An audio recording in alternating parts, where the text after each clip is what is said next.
We have major announcements from both presidential candidates, so that makes this video a unique twofer. Both involve political significant others. Comments on Elon Musk. He's also doing the rockets. He likes rockets. And ultimately, I think both stories are going to benefit the Democrats. So be sure and stick around to learn why I think Trump's announcement is a likely fiasco that he just doesn't see coming. The Harris announcement is simple. As you probably know by now, Harris has chosen Minnesota Governor Tim Walz as her partner on the Democratic ticket. Since a video of their phone call just broke, I'll give you a taste of that as the good news of the day for Democrats by Democrats. And then I'll share the good news of the day for Democrats by Republicans. Confused? I'll provide clarity in just a minute. Hi, this is Tim. It's Kamala Harris. Good morning, Governor. Good morning, Madam Vice President. Listen, I want you to do this with me. Let's do this together. Would you be my running mate and let's get this thing on the road? I would be honored, Madam Vice President. The joy that you're bringing back to the country, the enthusiasm that's out there, it'll be a privilege to take this with you across the country. We're going to win, and we're going to unify our country and remind everyone that we are fighting for the future for everyone. And now let's look at what I'm calling the good news for Democrats by Republicans. This story involves the continued dance between Donald Trump and Elon Musk.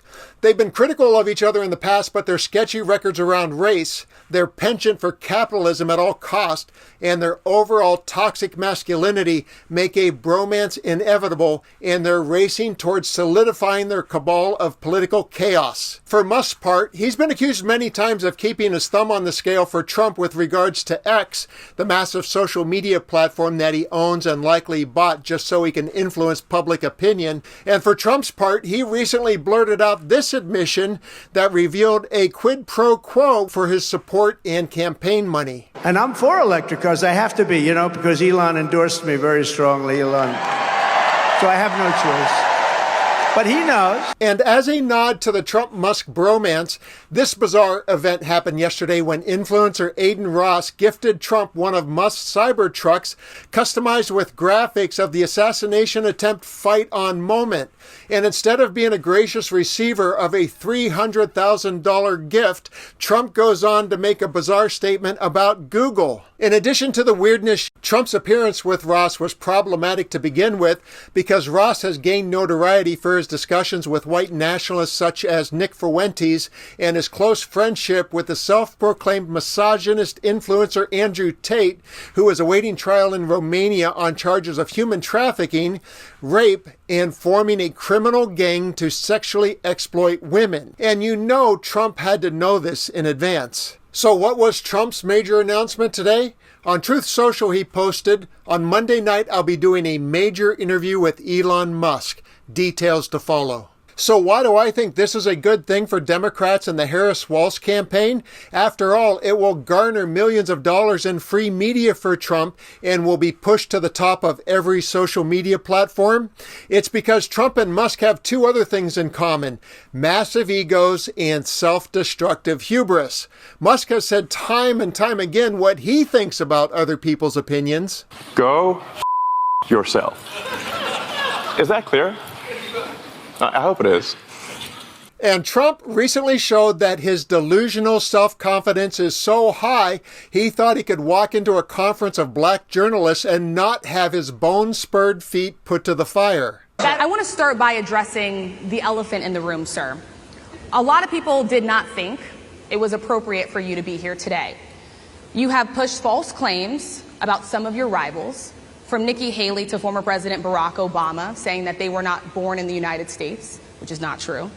You have told 4 congresswomen of color who were American citizens to go back to where they came from. You have used words like animal and rabid to describe black district attorneys. You've attacked black journalists, calling them a loser, saying the questions that they ask are, quote, stupid and racist. You've had dinner with a white supremacist at your Mar-a-Lago resort. So my question, sir, now that you are asking black supporters to vote for you, why should black voters trust you after you have used language like that? Well, first of all, I don't think I've ever been asked a question in such a horrible manner. First question. You don't even say, hello, how are you? Fact. And for you to start off a question and answer period, especially when you're 35 minutes late because you couldn't get your equipment to work in such a hostile manner, I think it's a disgrace. So I personally hope and think this meeting of the toxic alpha males is going to be a dumpster fire. Once they start feeding off each other with no guardrails in place, it will result in even more media than they hoped for, but for all the wrong Republican reasons and all the right Democratic reasons. And now I want to know what you think. Is this something that you would watch? What's your prediction of the outcome? Please comment below. I'm Dan, and until next time, together let's continue to occupy democracy.